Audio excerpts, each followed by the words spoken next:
सरकार के 8 वर्ष पूरे होने पर सरकार की योजनाओं का गुणगान करने जालौन मंत्री संजय गंगवार पहुंचे, जहां गन्ना विकास मंत्री संजय सिंह गंगवार ने राकेश टिकैत के बयान पर पलटवार किया। राकेश टिकैत द्वारा औरंगजेब को लेकर दिए गए बयान पर पलटवार किया। साथ ही साथ ये पूरा उरई के विकास भवन स्थित महारानी लक्ष्मीबाई सभागार का ये मामला है।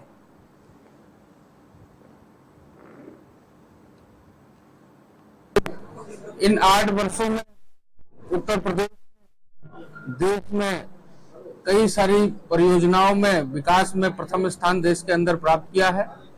आज उत्तर प्रदेश अति उत्तम प्रदेश की तरफ अग्रसर है। 8 वर्षों में उत्तर प्रदेश की लोकप्रिय सरकार ने गुंडों माफियों का सफाया करने के साथ साथ विकास के नए आयाम को भी छूने का काम किया है। औरंगजेब को लेकर कुछ बोल रही थी, आप क्या कहेंगे? औरंगजेब, आजकल मैंने मीडिया के माध्यम से देखा कि समाजवादी पार्टी के नेताओं को विदेशी आक्रांताओं की गाथा गाने का शौक है और इन्हीं कारणों से ये समाजवादी पार्टी समाप्तवादी पार्टी की तरफ अग्रसर है।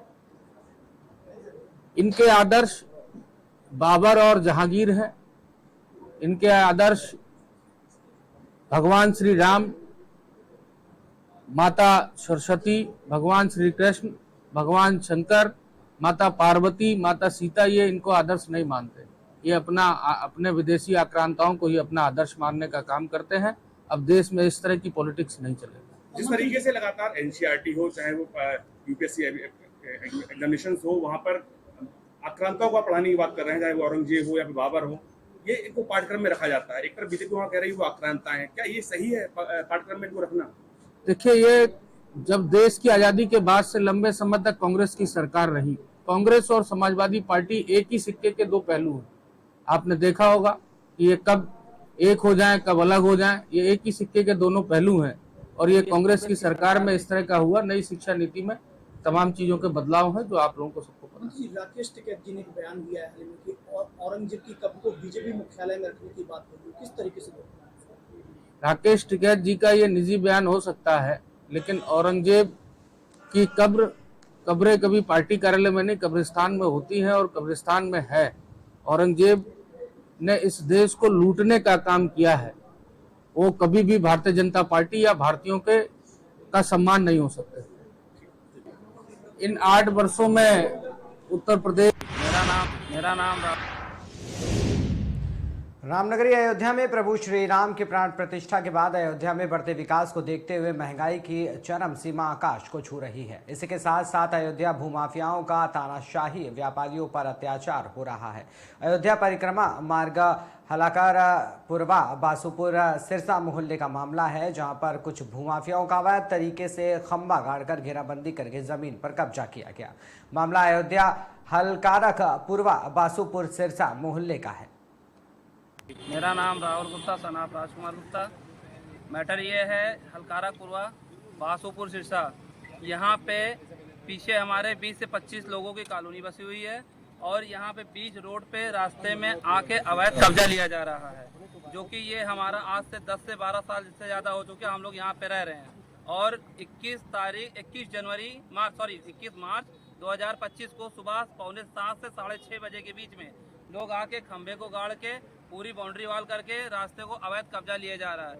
ये महोदय अभिषेक सिंह ग्राम विकास अधिकारी मऊ के हैं। रहने वाले निवास स्थान इनका विक्रम जोत का है, मवई विक्रम जोत के रहने वाले हैं और ये ग्राम विकास अधिकारी हैं मवई के।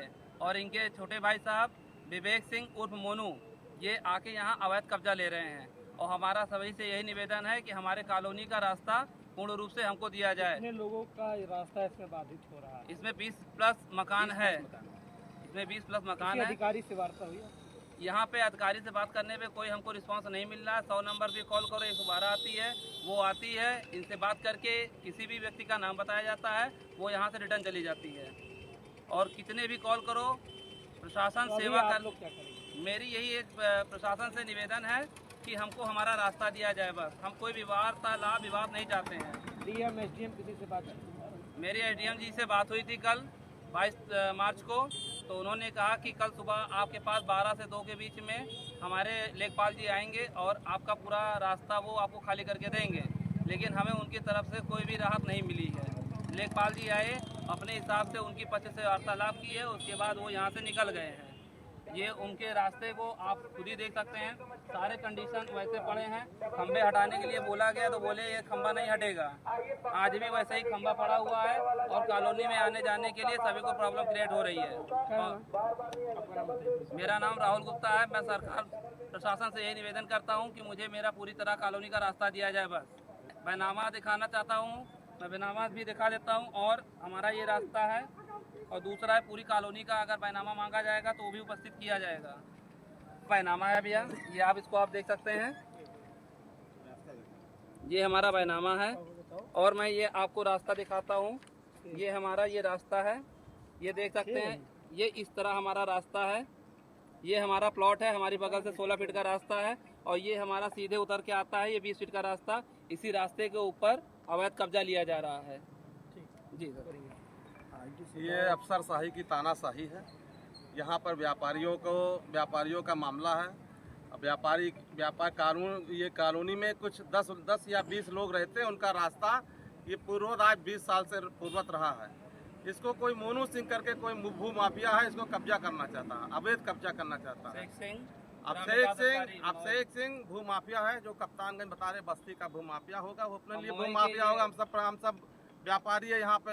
हमारा जिला प्रशासन अनुरोध है, यहाँ के रास्ता जो अवरोध कर रहे हैं और जो यहाँ प्रशासन मिली भगत यहाँ के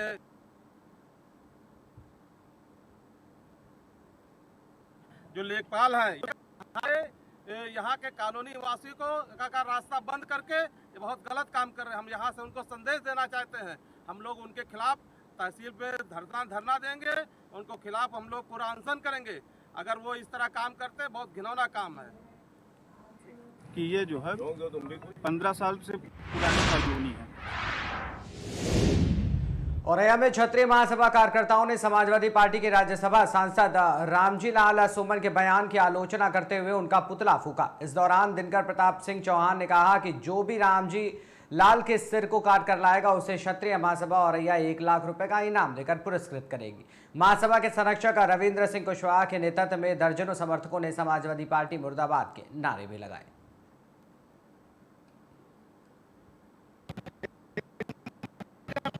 प्रताप सिंह चौहान पुतला फूंका गया, क्या मामला है आपका? ये हमारे हिंदू सम्राट राणा सागा का इसने उनके खिलाफ अभद्र टिप्पणी की है, इसलिए इसके खिलाफ हम लोगों ने पुतला फूंका है। और औरैया क्षत्रिय महासभा ने ये भी निर्णय लिया है, इसका जो सर काट के लाएगा उसको औरैया क्षत्रिय महासभा 1 लाख रुपए अनुदान के रूप में और पुरस्कार के रूप में देगी। इसलिए जो पुतला फूंका गया है, तो क्या मामला है? राणा सांगा क्षत्रिय समाज के बहुत बड़े स्वतंत्रता संग्राम सेनानी थे, जिन्होंने मुगलों से संघर्ष किया। इब्राहिम लोधी को 2 बार हराया, इसके बाद में उन्होंने बाबर को हराया। इसने जो है ये राज्यसभा सदस्य है समाजवादी पार्टी का, इसने राणा सांगा के बारे में अभद्र टिप्पणी की है, उनको गद्दार कहने की हिमाकत की है। क्षत्रिय समाज इसका विरोध करता है, क्षत्रिय महासभा और इसका विरोध करती है। इसके लिए आज हम लोगों ने विरोध प्रकट किया है।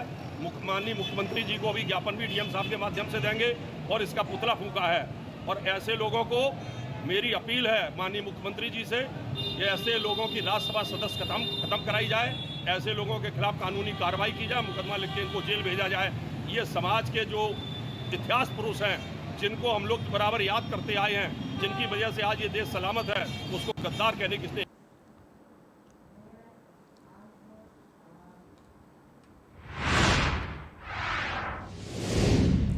सर्व समाज का नेतृत्व करने में सक्षम राष्ट्रवादी ब्राह्मण समाज का कार्यकर्ता सम्मान समारोह सम्मेलन 2025 का बाबा विश्वनाथ गिरी परमार्थ निकेतन लखनऊ में किया गया। संस्था के संरक्षक त्रिभुवन शुक्ला, राष्ट्रीय अध्यक्ष राम प्रसाद अवस्थी और राष्ट्रीय सचिव अनिल कुमार मिश्रा द्वारा भगवान श्री परशुराम जी के चित्र पर दीप प्रज्वलित कर विधिवत पूजा अर्चना कर कार्यक्रम की शुरुआत की गई। प्राप्त जानकारी के मुताबिक नेताजी सुभाष चंद्र बोस पत्रकार एसोसिएशन उत्तर प्रदेश के अध्यक्ष नवल किशोर त्रिपाठी ने अपने उद्बोधन में सभी ब्राह्मणों का आह्वान करते हुए गर्जना की और बताया कि ब्राह्मण के अंदर सभी प्रकार के गुण विद्यमान है, वो समाज का नेतृत्व करने में पूरी तरह सक्षम है।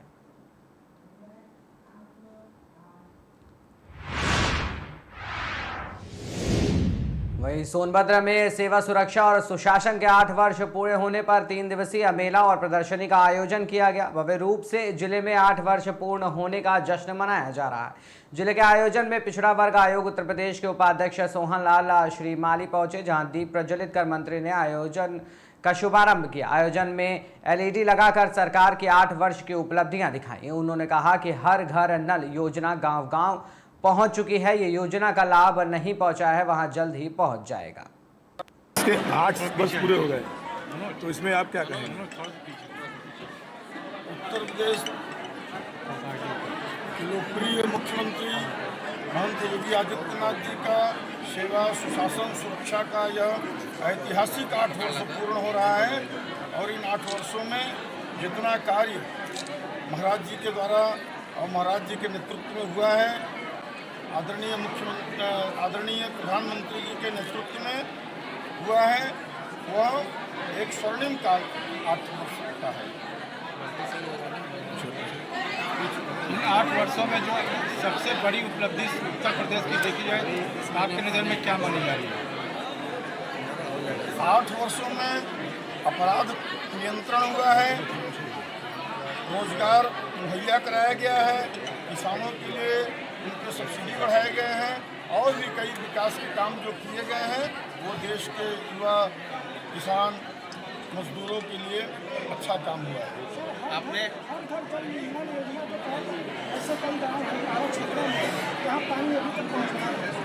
घर घर जल नल की व्यवस्था चल रही है।